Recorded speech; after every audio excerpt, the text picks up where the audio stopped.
have a star topology. So there's a main central hub, which today is replaced with a switch. So hubs are no longer used today at all, ever. They're hard to even buy a hub. Everything's a switch today. So the way this works is each computer is connected to the other computer for a fraction of a second. The way a hub worked is everything was electrically connected. So whenever a hub saw a request for another computer, it would rebroadcast it out of every port, and then the other computers would respond in kind. Today, a switch will figure out this computer is trying to talk to this computer, and it will electrically connect them for a fraction of a second, then disconnect them, then give someone else a turn to be electrically connected. And the idea is that you maintain full bandwidth over that connection versus sharing it with everyone else, right? So you can think of this, the way I explain this to people is like water pressure in a house. If you have 4 bathrooms in a house and 1 3/4 inch pipe that comes in, that's a good situation. Most houses will have a 1/2 inch water pipe that comes in and they're sharing it with 4 bathrooms. So if I go in and I'm taking a shower and then someone else goes and takes a shower and then someone else does, each time they open the valve, that 1/2 inch water pipe is being divided now into 3 showers. You're not going to get a lot of water pressure there. You're not going to get a lot of bandwidth, right? The water pressure goes down, the water comes out slower. The same thing happens on a hub, which doesn't happen on a switch. So the way a switch works is, like, think of the water example.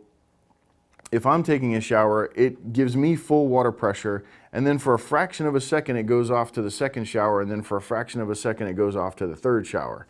So it's more like an impulse, pow, pow, pow, pow, pow, pow. But to me, I'm still seeing the same amount of pressure, and it happens so fast that I may not notice the pop, pop, pop, pop, pop. So because of the nature of the shower, right? So the same thing happens with a switch. It switches it so fast, you don't know that it's being switched. You think you're connected to that computer and nothing else is getting in your way. You think you have full bandwidth to that computer. So if the switch is a 1 gigabit switch, it ought to support a 1/2 gigabit in each direction, totaling 1 gigabyte full time. So you can talk at 1/2 gigabit and you can receive a 1/2 gigabit, which is 1 gigabit altogether. Some switches, the commercial grade, when you say 1 gigabit, it's 1 gigabit in each direction, right? So if you have a 1 gig network card, it can talk a gig out and a gig in, which is a total of 2. But you have to match your gear accordingly, so be careful of that little caveat. So we have a bus topology, and a bus network is where you have one big long line, and as you want, you connect things to it. Again, this is a good water pipe example. The city main out on the street is running out there. It might be a 4 or 6 inch pipe, and then everybody just kind of taps into it. So as you build a new house or as you add a new computer, you just tap into that water line, right? So everybody's sharing the same bandwidth. This is how cable companies connect their stuff. So this is why it's 7 o'clock at night when everybody's home from work and all of a sudden your internet, man, my internet, I'm downloading at only 1 megabyte per second now. This morning I was downloading at 10 gigabytes a second. Well, this is why, because all of your neighbors are now, you're sharing that water pipe with all of your neighbors. So until you get back to the central office, you're all sharing that same data. So on one end of this bus, you're going to have what's called the central office or the CO. And that's where they all connect. So you might have multiple neighborhoods connecting in there. And then once you hit that guy, now you're on the WAN. So now you're sharing just really huge bandwidth between all of these little connections. So this is why in the evenings, unfortunately with cable modems, they kind of slow down a little bit, but they're still faster than most everything else.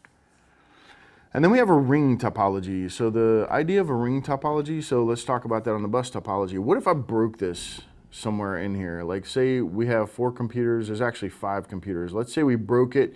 So from the right to left, 1, 2, 3, let's break it after the third one. Those last 2 computers, if the CO is on the right side, those last 2 computers will only be able to communicate with each other. They won't be able to see the CO, the central office, which means they won't have internet connection anymore. With a ring topology, if I broke it at the bottom left corner here, then they could still have another way to get to the internet. You know, they still have one more way, depending on where the ring is broken. But typically they can go one way or the other.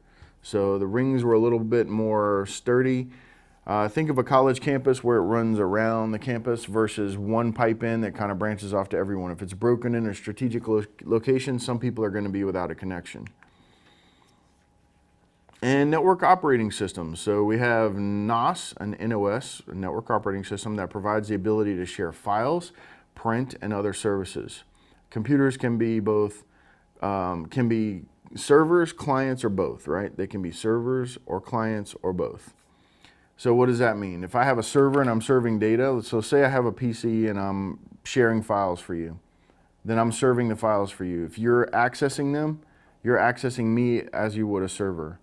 If I'm getting files off of your computer, then I'm accessing you as if you were the server. So I'm acting as both and you're acting as both in that model.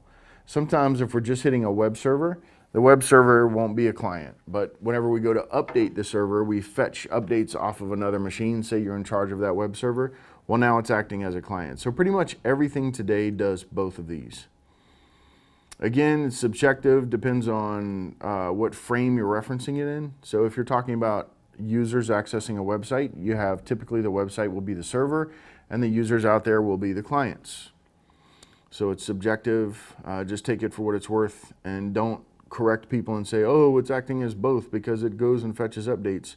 Well, that's not the way they mean it, right? So don't, just try to be, it's a way, the language is a way to describe the function that I'm trying to describe right now. It's not necessarily right or wrong, so don't get holier than thou with the arguments on that. I see people do that, and it's really not helpful. We're just trying to describe the communication path right now. Client versus server, server versus client. There are two types of network operating systems. The two types of networks operating systems are add-ons and built-in. So there's two different types for the test. There's an add-on and then there's built-in. Built-in here would be something like Linux. An add-on would be something like Windows 3.1. You had to add all of the networking infrastructure to the OS. You may see that in embedded systems, but even today embedded systems come fully loaded, ready to communicate on a network. No device is built today to stand alone and talk to no one else. I don't know of, I can't think of one example where a device today is built that won't talk to another device. Even in industrial plants, everything's interconnected today. So in the old days, we had that 3.1 or Windows 3, MS-DOS 622, where if, now you can still download those on the MSDN, which is Microsoft's developer network. So you could still download and use those theoretically today. Which are not built to be interconnected. You have to add on all of the networking functionality. But for the test, note that there's two types of network operating systems. There's the add-on and the built-in. But in real life, you won't see that. Everything has it built in.